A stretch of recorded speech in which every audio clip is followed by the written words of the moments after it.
Mana yana bitta ishimiz yakuniga yetkazdik. Barchaga assalomu alaykum.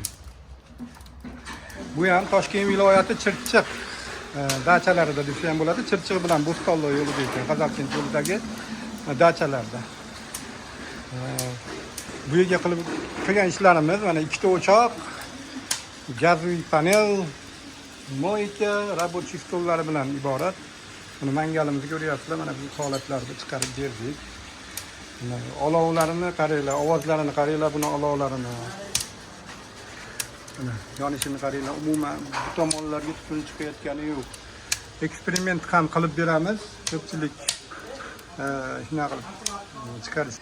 Buni bu yana tepani ko'ryapsizlar. Agar tepani ko'rayotgan bo'lsangiz, bu tomonda tunikafon yo'q. Bu tomonda tunikafon bor. Ana bu usta ukamiz qarab turibdi, qachon tugatar ekan akalarimiz deb. Nomerlarini ham yozib qo'yamiz pastga. Tunikafon xizmatlari bo'lsa, hozir aynan mana Toshkent viloyati Chirchiq tumanida shu dashniy zonalarda ish qilishyapti, shunaqa dachalarda. Ikkala ukamiz ishlari juda ham chiroyli ekan, uni bir chekkadan ketyapti. Bizni jo'natib yuboradi-da, keyin o'rtasida mana shu darsni davom ettiradi buni. Tugatib qo'yamiz deyapti, 2 soatlik ishimiz qoldi deyapti. Ishlari ham juda tez ekan, sifatli ekan. Bemalol murojaat qilishingiz mumkin. Nomeringiz nechi?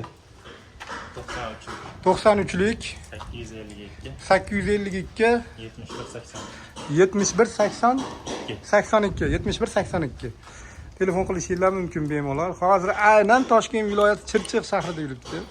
Xizmatlari. Sexlari Tovoqsoyda ekan. Yetkazib berish dastavkasi hamma narsasi ichida dedingiz-a? Ustanovkasidan faqat ovqat hozir yotoq joy bersa bo'ldi mana. Xudo xolasa bemalol aytaverasizlar. Tunikafonni mana o'ta chiroyli qilib, haligi kesishlari ham juda ham tonki holatlarda chiqarib berar ekan. Unaqa haligi qo'pol boshqa qilinmaydi ekan. Ko'ryapsizlar, mana ustunni kesib olib o'tgan joyini ham qarang. Unaqa katta ochilib ketmagan stiklar. Shunisiga men qoyil qoldim.